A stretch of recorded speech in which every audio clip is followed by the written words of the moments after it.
Hey besties! Today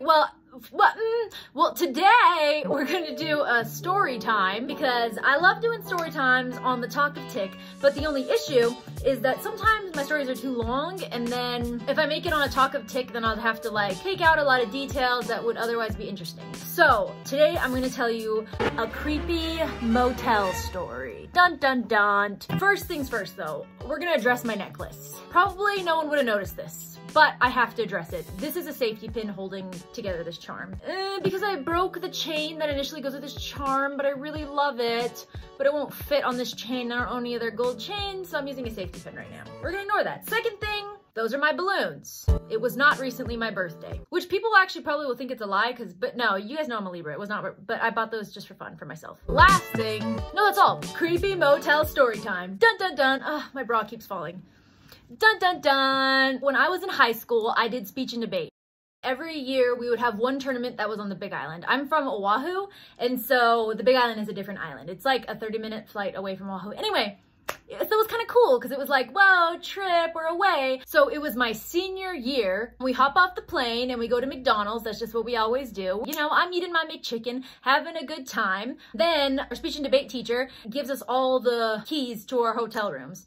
And usually my parents would come on like every trip, but this year my parents didn't come. I don't know why, but they didn't. So me and Dasha had our own motel room, and they didn't put any chaperones in a room. I guess because we were seniors, so they were like, you guys are old enough. So we were like, yeah, party it up. It's motel number 17. We like check in and we're just like, at this point, by the way, it was like 3 o'clock. So it was like still light out and everything was light. This will make sense later as to why I'm giving this detail. It was light, we could see. We put all of our stuff in the motel room just super quickly, and then we leave the motel to kind of just practice our speech and debate pieces because the tournament was the next day. Do team bonding stuff, you know, stuff like that. We do our team bonding, that's a good time or whatever. By this time, it's probably like 7 or 8, so it's like pretty dark, and we return back to our motel rooms.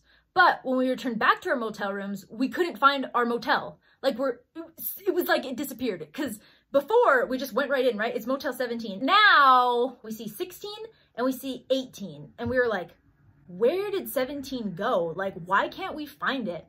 We're looking. And then we realized that 17, I guess we didn't notice because it was daylight before, but motel 17 was like kind of in like a little crevice, and there was like a little couch right here. And it was like a lounge area, but it was like super dark. And we were like, what the heck? Like, why is it like so dark? So we had to like turn on our phone flashlights to even unlock the door before we could get inside. And then we finally got inside. Me and Dasha are like in the motel room, and we closed the door. And the first thing we were like, dude, like, I don't know how to like lock this. Like, it was super hard to lock. And we tried, and then we eventually just gave up. And we were like, ah, whatever. Like, we're probably safe. Like, it's probably locked. But we didn't like, what we should have done is we should have had one person go outside and like check to see if it was locked. But we didn't. We were just like, it's fine, it's whatever. Then we're just like in our motel room. And at first we're like, this is fun. But within like the first 5 minutes, we're like, dude, this room is creepy. There was really nothing to it. It was just an eerie feeling. Like, it was just eerie. It was like an old dusty motel room, and we were two 17-year-old girls just chilling in it. So we felt weird. So what we did is we took our beds, right? And we just pushed them together to make it like one giant bed so that we could share a bed together. And then that kind of helped us feel better. Then neither of us could sleep, partially because we felt creeped out, and then partially because the tournament was the next day, so we were nervous. But I had this app on my phone, and it was like a hypnosis app. And the hypnosis app was supposed to teach you to like eat healthier. So I was like, I have this hypnosis app, like we can play that, like maybe that'll help us like fall asleep or whatever. And Dasha's like, okay. I start playing the hypnosis app. Hypnosis app is like, you want to eat healthier. You want to choose good foods for your body. I drift off, but then after maybe like 10 minutes of me sleeping, Dasha wakes me up and she's like, Kirsten, there's someone at our door. And I was like, no, it's just the hypnosis app. Like, it's fine. And then she was like, okay, I guess. So, you know, I go back to sleep. Hypnosis app is still popping off. You want to exercise. You want to live a healthy life. Dasha's like, Kirsten, there's someone at our door. So I turn off the hypnosis app and then I start listening. And I hear just like a soft mumble, like just like a... But I was just like, Dasha, I think it's someone like on their phone, because again, we had like that weird couch, right? That was like in the crevice outside of our hotel. So I was like, it's probably like someone is just sitting on the couch, like talking on their phone. And I was like, it's fine. So again, I go back to sleep, and then Dasha's like, Kirsten, listen, they're talking to us. And I was like, what? So I start listening, and it's like this super low voice. And he's like, hey, I know you girls are in there. Hey, do you want to do this to me? Will you touch me here? Will you do this and this and this and this? And I would get more detailed, but I heard recently that YouTube gets a little bit irk when you are too provocative. But basically he asks us to put certain things in certain places. And we were like, what the heck? And if that wasn't enough, then me and Dasha remember that we didn't know if the door was locked.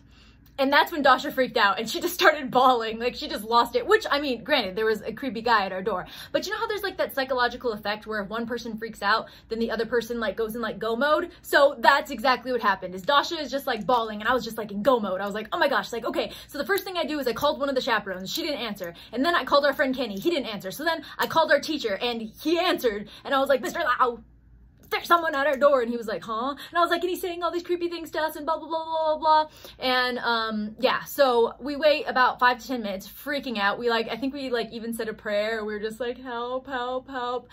A side note, I don't know why we didn't call 911. We were just like, that's too dramatic. In hindsight, maybe we should have. Anyway, finally, we hear our teacher, like, come up to the door, like, we just hear their voices, and Mr. Lau was just like, hey, man, like, what you up to? And the guy was just like, nothing. and then, you know, like, they're kind of talking or whatever. A random fact, but when Mr. Lau saw him, like, talking to us through the door, the guy had, like, a flashlight, and he was, like, trying to, like, look under the door to, like, see our feet, I guess. Like, he was, like, flashing it under the door. Creepy fact. And finally, the guy who was at our door leaves, right? And then Mr. Lau waits like about 15 minutes to make sure the guy's like completely gone. Then he opens the door. And as soon as I saw Mr. Lau's face, then at that point, it like all the realization hit me, and that's when I started bawling, because I was like, ah, like that was so scary. So then they ended up putting us in a room with a chaperone, but all of the women chaperones, their rooms were booked. So we were with a male chaperone. It was with one of our friends' dads, and he snored super loud. So me and Dasha, to help us sleep, we put on, this was the days before Spotify was like really a thing, and the only album I had downloaded on my phone was the High School Musical 2 soundtrack. So we just fell asleep listening to it every day from right now. Sorry, that's just a random side note. Now, let's get to the really interesting, freaky stories. Who was this man, right? Where did he come from? Why was our hotel room so creepy? And how did we get help? Because all of that stuff is now interesting. Okay, so first miracle is that Mr. Lau said that his phone was on silent. So what woke him up when we called him was he just saw the blinking. And he said usually he doesn't wake up from like the sound of light, or not the sound. He just doesn't wake up from light. So miracle that he answered, especially because we were 17 and we were too afraid to call 911. So I honestly don't know what we would have done had he not come. So good thing he came. Second thing, who is this man and where did he come from? I forgot to mention that after he ran away, the police did end up finding him. So when the police took him in for questioning, of course, like the first thing they wanted to know was like, where did this guy find us? Like, why did he target us? And if you remember, in the very beginning of the story, I said that we went to McDonald's. This guy saw us in McDonald's, targeted us, followed us back to the hotel room, looked to see which hotel room that we were in so that he could creep on us that night.